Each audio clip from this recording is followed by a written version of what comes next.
Hello, fellow female activists. Cathy Pettis here, your wellness coach.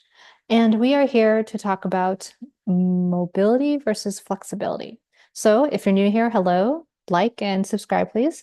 And we are in our wellness playlist today, and this is the movement subcategory. And we are talking about, again, mobility versus flexibility.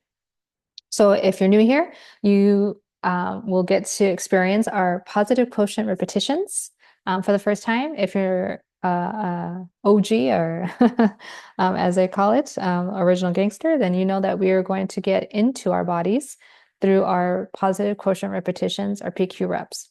So if you feel safe, feel free to close your eyes. You don't have to, but you can be standing, sitting, laying down, just as long as you feel safe and hopefully you're not going to be bothered. Let's go ahead and get started. I'm going to close my eyes. And what I want you to do is, whether you're laying down, whether you're sitting, kneeling, standing, I want you to make sure that you think about your spine being nice and tall. Doesn't matter what position you're in, but I want you to really make sure that you have a nice tall spine. Then what I want you to do, and you can do this even if you're laying down, because you can put your feet on whatever surface they're on by bending your knees. But wherever you are, go ahead and think about all four corners of your feet grounding into whatever surface they're on. Like, really feel that when you push down into your feet, you feel that energy. And then that actually helps you get a little taller, right? Your spine is nice and tall. It's supportive. Then go ahead and lift your toes if you're able, even if you have shoes on. With those feet, again, all four corners of your feet still nice and grounded. Lift your toes. Go ahead and wiggle your toes. We never do that. And then keep them splayed out as you push them back down, still spread out. Really feel how your body, even if you're sitting, how your body has to adjust as your feet find their placement. Really feel, again, how your muscles, the ligaments are all working to keep your body balanced.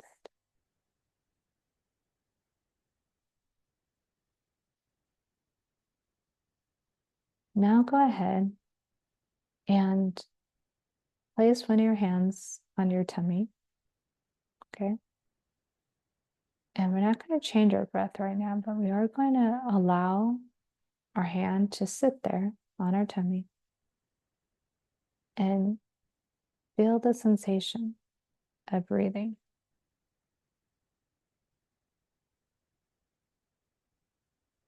What is your hand doing?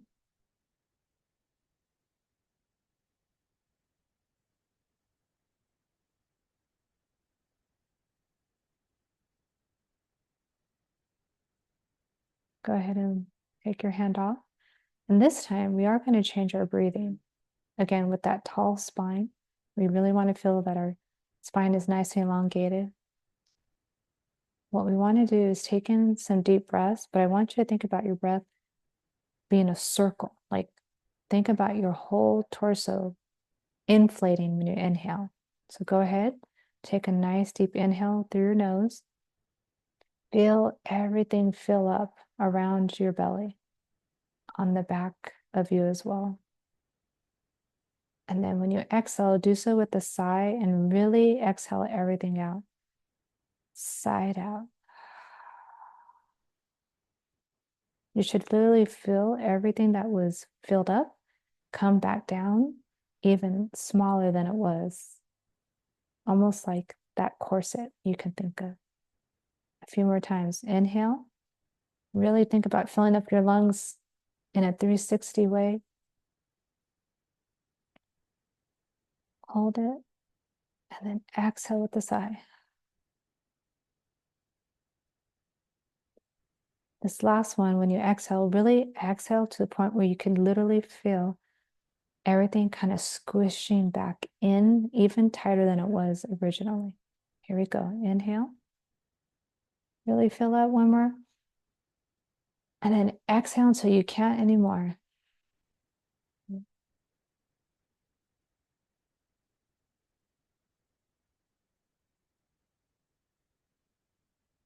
Go ahead, open your eyes. And that, my friends, was the PQ reps. You should feel centered. You should feel very aware and alert. You also should feel a lot calmer. It only takes literally less than 10 seconds to reset your nervous system. Now, it can actually take a little longer, depending on how stimulated you were. But with less than a minute worth of any type of breathing, okay, what we call uh, basically changing your breathing pattern, right? It's called pattern breathing. You literally, your mind absolutely has to talk or listen to your lungs. Your lungs can actually tell your mind what it wants to do. So that's how important breathing is. And so we always want to be cautious, right? That when we change our breathing, we know that it's immediately going to be taken over again by our respiratory system. And because our lungs are so important, when we slow down our breathing and then we come back to our regular breathing, we've slowed down our nervous system in a good way, right? We've gone into that parasympathetic part of our system, okay, our autonomic nervous system. So now that we feel more centered, we will talk about movement. Why? Because as female activists, we really want to know that our body, okay, as a whole, okay, mind is attached to the body, that our body is working as efficiently as possible. I'm not about aesthetics. Okay. I'm not a wellness coach. I love obviously the benefits of what happens when we strength train, right? When we move our bodies regularly, because it means that we're working efficiently. Okay. So mobility versus flexibility. Why is that important? Okay. So there's at least 1, 2, 3, 4, 5, 6, at least 5 reasons we want to talk about mobility versus flexibility. I want you to understand the difference between those two terms, mobility versus flexibility. First off, okay, mobility is not flexibility. They are two different things. Okay, there are two different concepts. So mobility, okay, matters more than flexibility. Let me say that again. Mobility matters more than flexibility. So I will brag a little. I have both. I've always been I'm what you call hypermobile and hyper flexible. Okay. That is actually, though, somewhat due to the fact that I have scoliosis. We'll talk about that another time. So, mobility, okay, the difference between that versus flexibility. Mobility matters more than flexibility. Why? Because if you have proper mobility, okay, that means that you can actually gain flexibility. When you're, oh, I won't even talk about that. I was going to say talk about hypermobile, but all we're going to do is talk about mobility versus flexibility. Mobility is what you want to think about, okay, because that literally, okay, is how you carry, all right, so this is the second point. Mobility is how you carry your body in space. Okay. It's how you actually move, on a daily basis. So you can be mobile, all right, physically mobile, and not have a lot of flexibility, but you will still be effective. Okay. Mobility is, again, how you move your body through space. So you can move in different ways. And quite honestly, this can apply to, again, anyone, even if your mobility, right, is somewhat different, say, than my mobility, right? Meaning that I have the blessing of using my entire body. There are some people who, get to use apparatuses outside of their body to help them be mobile. But the reason why mobility is still more important than flexibility is because without mobility, you don't have any flexibility. Okay. So we want to understand the importance of mobility. Mobility literally is how I am moving right now, right? I am able to move my body through space. Flexibility only will come if you can be mobile. All right. So keep that in mind. All right. So next, why is knowing I should say, you want to be mobile, okay, in all parts of your body. And if you're not, then you have to ask yourself, what are the signs of limited mobility?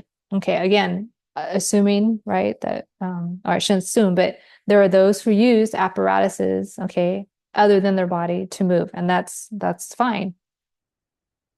Um, what I'm getting at is that when you have any type of limited limb mobility, okay, that's when you have to ask yourself, well, what's going on with my body? Okay. Um, Typical signs of limited mobility, all right, is pain of any type, okay, stiffness, okay, and then limited range. So obviously, if you have any type of pain, that's gonna cause maybe some stiffness in your muscles, right? Because you don't want to move. And then the less you move, the more limited range you have. Again, the more limited mobility, not flexibility, mobility in itself. Like the actual ability to move, okay, is limited. So again, mobility is different from flexibility. You can be both very mobile and very flexible, okay? But you can't have flexibility unless you have mobility, if that makes sense. So why is mobility important? Again, the more mobile you are, right, the more easily you can take action, right? Whether that's taking a walk or walking in a protest or possibly, taking care of loved ones, right? Maybe you're taking care of, your nieces or nephews that are young or possibly grandchildren, who knows? But mobility matters. And we want to have functional mobility for as long as possible. So again, typical signs of limited mobility uh, includes pain of some type, stiffness, and again, limited range. Now, people will often say, "Oh, well, I want to be flexible." Well, that's a good goal. I mean, there's nothing wrong with that. But better, okay? So this is another point, is you want better mobility. Instead of saying I want more flexibility, you want better mobility because that equals better functional fitness. What's functional fitness? Functional fitness is literally how you move your body to perform just everyday activity or everyday tasks, I should say. So intentional movement, which is movement is actually one of my subcategories, right, for wellness. That's intentional movement. That's me wanting to move my body. Like I'm going to go for a walk and, go at a speedy pace to get my heart rate up. That's intentional movement.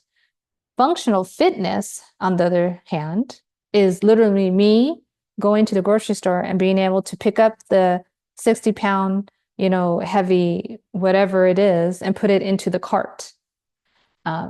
Functional fitness is, oh, I'm going to, go outside and hose down all the windows around the house. That's functional fitness. That's me moving my body just in space so that I can get some tasks done.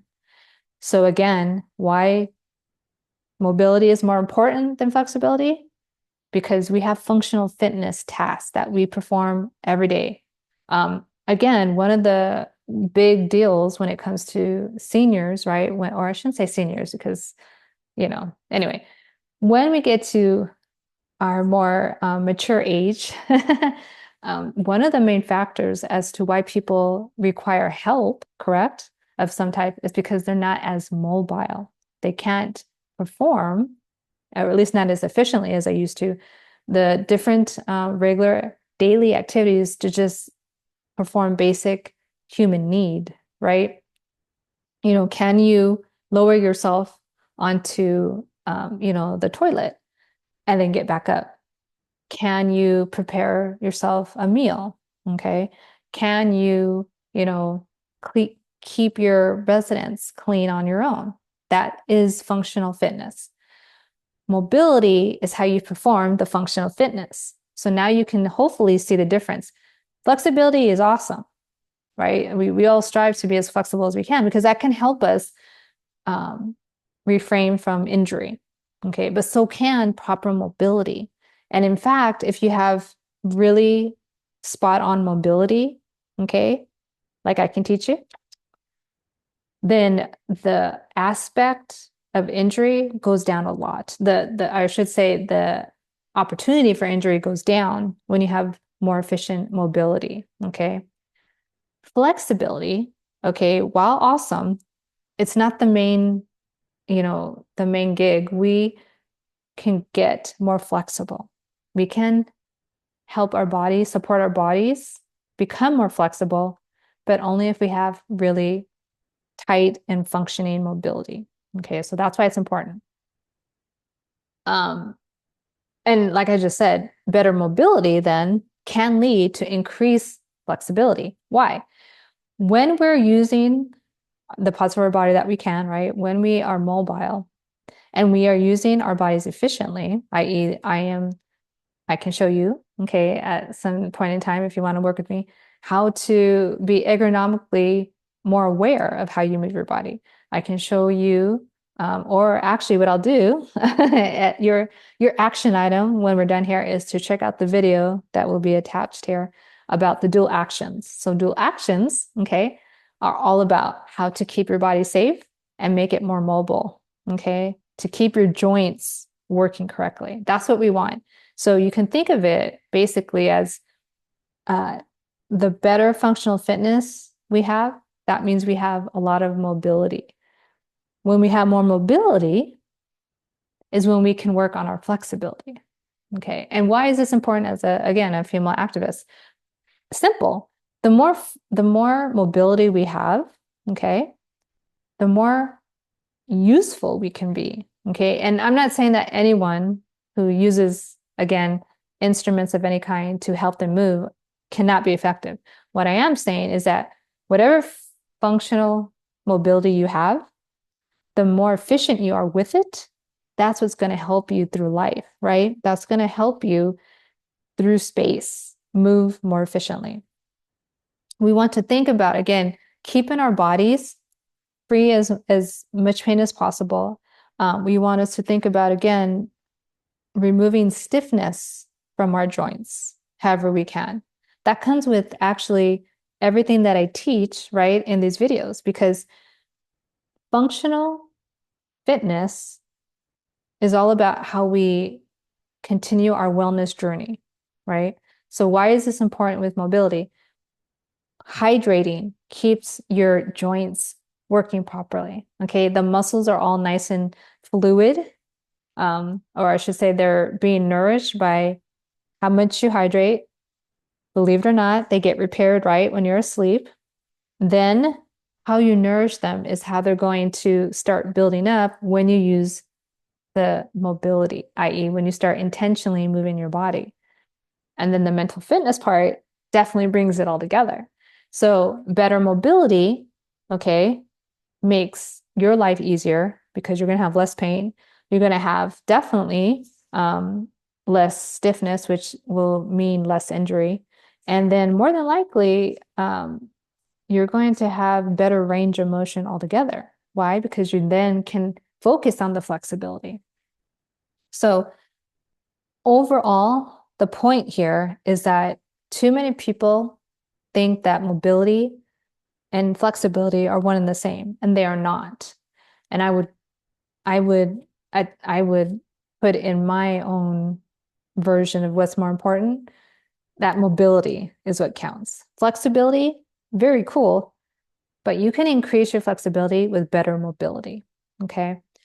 And so I wanted to put it out there again, however mobile you are, we want to work on you staying mobile, okay, for as long as you can, but also increasing your mobility and then turning that excess mobility, or rather that functional mobility, into flexibility. Okay, flexibility absolutely can help with staying away from, again, injury. It can also help with stabilizing you, right? But only if you have certain mobility, right? Like the mobility counts first, then you can move on to flexibility. And as a female activist, I know that will help you out a lot, having both mobility and flexibility. But let's work on the mobility first so that you can definitely work on flexibility later. And then this all runs into functional fitness throughout your life so that you are able to enjoy life more often for a lot longer. All right. And injury free. So again, you'll see it right there. The video that talks about the dual actions. It's really fun. And yeah, if you have any questions, let me know and we can talk about working together. Until next time, take care, take charge. God bless.